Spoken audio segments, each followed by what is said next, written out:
when you get in certain states, you think one thought. When you get in other states, you think another thought. It's like turning the channel. And so what I really show people in the book how to do is how to turn the channel so that you're not suffering and you're living in a beautiful state. But what does it take? Let's just quickly say it. Number one, it takes acknowledging what's your favorite flavor of suffering. Is it worry? Is it stress? Is it anger? Is it loneliness? Is it boredom? Is it overwhelm? And then noticing what are the thoughts that trigger that and realizing it doesn't matter how much money you have, those thoughts can still make a billionaire crazy and frustrated and overwhelmed. And so what I show people to do is a process of how to let go of those thoughts. And we walk through that in the book in detail. But fundamentally, it starts with making the most important decision of your life, which is, if I would ask me up until 2 years ago, I would say it's who you spend time with, who you love, because who you spend time with is who you become. I think it's still one of the most important decisions in life. But you can pick the right person and still do things in your head and make yourself miserable. So you really have to decide. The most important decision is, do I want to be happy? Will I commit to being happy? More important than happy. Sometimes you can be so happy you smile so much your face hurts, right? You need variety.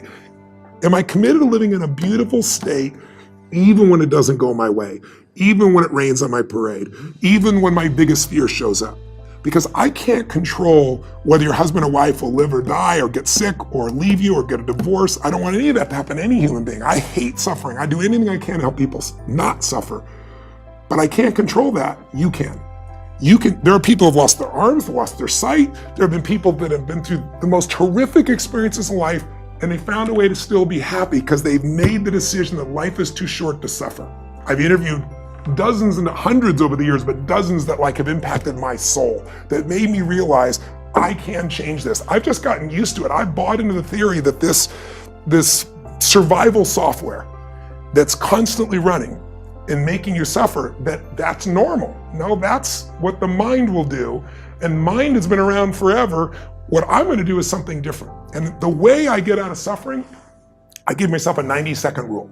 It's really simple. I say, look, if I feel myself starting to feel that stress, feeling that pissed offness or upsetness or concern or worry about my kid, whatever, I realize that's not gonna make it better. Life's too short to suffer. And then I just kind of breathe slowly, slow everything down, and I just watch the thought go by and go, look at that crazy thought. Because everybody's had crazy thoughts. Everybody's had a thought, I'm gonna kill that son of a bitch, right? And then you don't kill them because you don't believe that thought. It's the thoughts that are stressful that you believe that mess you up.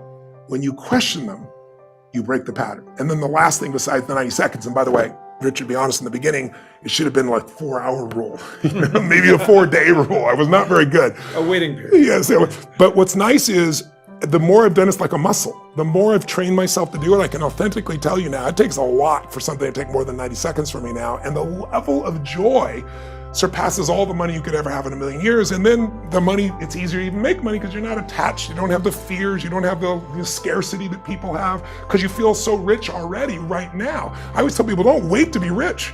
What is that richness? It's abundance, it's joy, it's happiness, it's contribution, it's getting out of yourself. Because as long as we're thinking about, oh my God, I lost something, or you did something, now I have less love, less respect, less money. If I think lost less, or because you did something, or because I did something, I'm never gonna have what I want in my life. Lost, less, never. Those 3 thought patterns, they're the source of all suffering. And the antidote, see it for what it really is, know it's BS, and find something to appreciate. It is important in the area of motivating yourself, it's important to know why you're doing it. Because that mind will say, why bother? Why go through all this? This is too hard. No, throw in the towel. It's not worth it. Has it ever said that to you before? Here's how you can handle that. Here's how you override that. Write down 5 reasons why you deserve it. Why do you deserve what you want? Why you? Why do you deserve it? What meaning and value will it bring to your life? What's so different about you that you deserve your goal or this goal? And when you write down those 5 reasons, when you have some down moments, and you're going to have them, when that conversation starts talking to you, and it's going to talk to you, what you will do is you can pull that out and read it, and it will build you up. It will be your rod and your staff to comfort you through some challenging moments, because you're going to have some. Life will knock you between the eyes. It will catch you on the blind side, come out of nowhere, stuff you can't anticipate that will knock the wind out of you. You want to give up. That's why it's important for you to work on yourself, listening to tapes, building yourself up, talking to yourself with power, feeling, and conviction, building yourself up day in and day out, because it's coming. Life will send you some curves you cannot anticipate. The next thing is that whatever you do, you want to develop technical mastery. You want to be the best at what you do. You want to master it. See, part of self-motivation is you've got to find something that gives you a strong sense of competence. Well, you become known for that. You develop a reputation of being good at doing that. You set some high personal standards for yourself. You're not competing with anybody else. You're just unfolding yourself to be the best person that you could be. That you want to give the best quality service that you can give, because that is a statement about who you are. The other thing that's the key to self-motivation is recognize the fact that you're going to get into some slumps. Recognize the fact that you're going to encounter a great deal of failure in life. It goes with the territory. But in the face of that, you want to be relentless. When you want something, you don't expect everybody to say, oh, come on in. Oh, you want this? Oh, great. We want to give this to you. You're such a nice person. You're doing it for your family, aren't you? Great. No, life isn't like that. No, many doors will be closed in your face. Many loans that you will want. And they'll say, no, you don't have enough collateral. You don't have enough credit. And most people will give up. But you've got to decide that I'm going to be fearless. I refuse to be denied. And I'm going to go all out. I'm going to be relentless. I don't care how many no's I encounter. I like something Isaiah Thomas said when he's getting ready for a basketball game. He said, I'm going to either shoot us in or shoot us out, but I'm not going to not do anything. And that's the way to go. You can't make a basket unless you shoot the ball. You can't hit a home run unless you take a swing at it. Most people won't even take a swing. Well, I probably won't make it anyhow. That's the conversation within. They probably won't give it to me anyhow. If you want something, you've got to be relentless. You've got to decide, I deserve this, and I'm going to have it. And you go all out to get it. That drives you. The next thing is that when you want something out of life, you've got to be willing to go into action. Don't wait around for things to be just right. Don't wait for things to be perfect. Don't wait for the ideal situation. It will never be ideal. There will always be a reason. Well, as soon as the children grow up, or as soon as I pay my bills, or as soon as I get my divorce, as soon as I get enough money together, do what you can, where you are with what you have, and never be satisfied. A lot of people never take a chance in life. They don't want to take any chances. They want the situation to be ideal. See, that's not walking by faith. That's walking by sight. If I can see it, I'll do it. No. That's a lot of people say, if I can see it, I'll believe it. No. If you believe it, you can see it.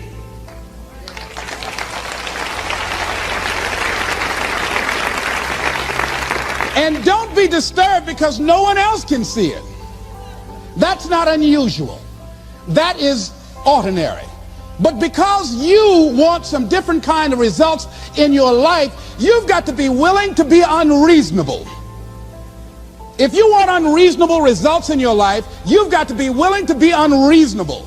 Part of being unreasonable, you don't judge according to appearances.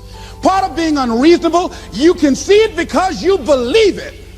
That's part of being unreasonable. Part of being unreasonable, you're like Paul, who said, you must have the faith to call forth those things that be not as though they were. That's part of being unreasonable. Most people won't do that. Most people say, call me when you get it together. Then I'll support you. The other thing is that one of the keys to self-motivation that empowers you is that you want to find a cause larger than yourself. Find something that you can contribute to. Find something that you can make a difference, because you can. Part of what feeds your larger vision, part of what gives you a reason for being, part of what gives you your life is being able to give something back. Say, I can't afford to give anything. You can't afford not to give. Give your time.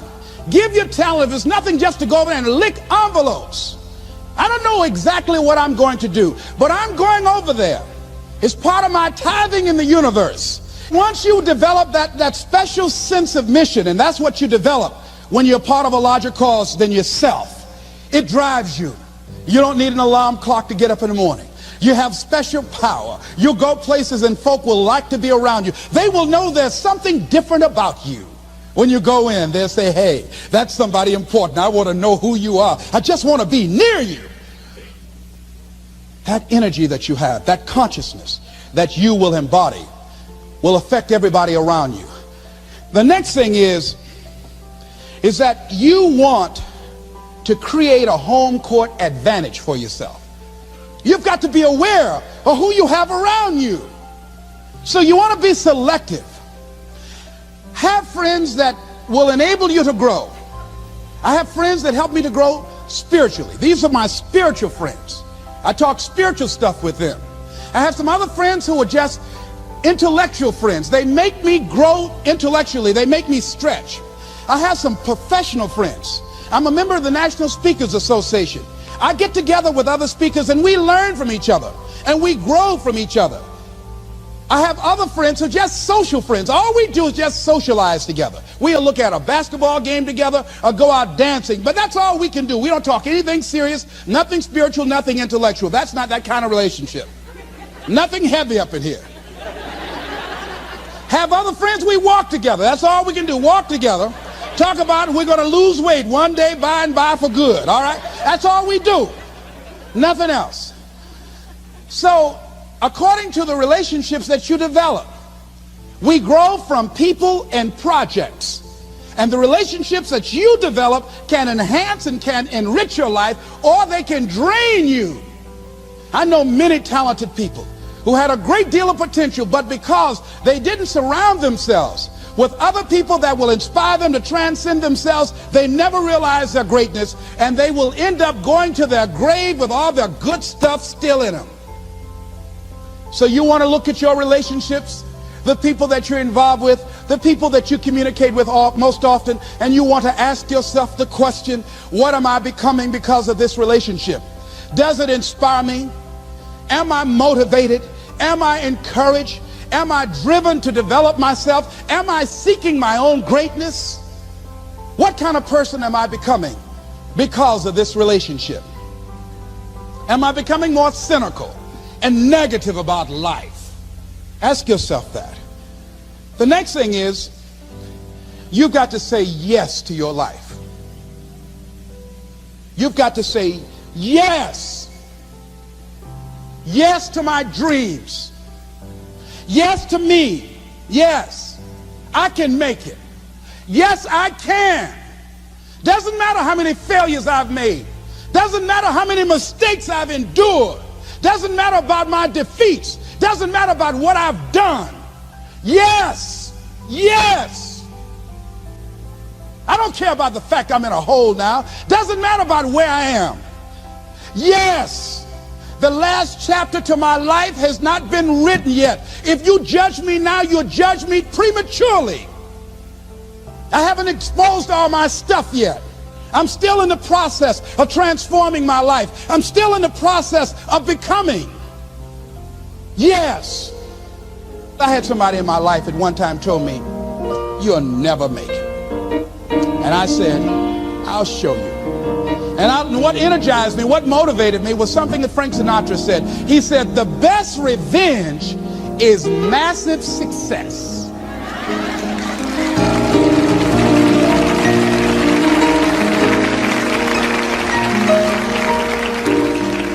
I'll show you. You just watch my smoke, as old folks used to say. So say yes. Stand up for your dreams. Stand up for what you want in your life. Decide that your life is so meaningful to you, that you love you and you love life so much that you're going to stand up for something you want. I used to have a saying when I was on the radio: stand up for what you believe in, because you can fall for anything. So what I say to you this evening, that you are powerful. You have miracle working power in your life right now. But you've got to work on yourself. You've got to develop yourself. You've got to talk to yourself day in and day out, selling yourself on you and on your potentials. And you've got to know that you are worth all of your effort. And that the key to your motivation, as you get a larger vision of yourself, is to know that you have something to give. Is to know that you have a reason for being in the universe at this point in time. I want you to stand up for your life right now. Anybody want to stand up for your life? Stand up for your dream? Stand up for your dream.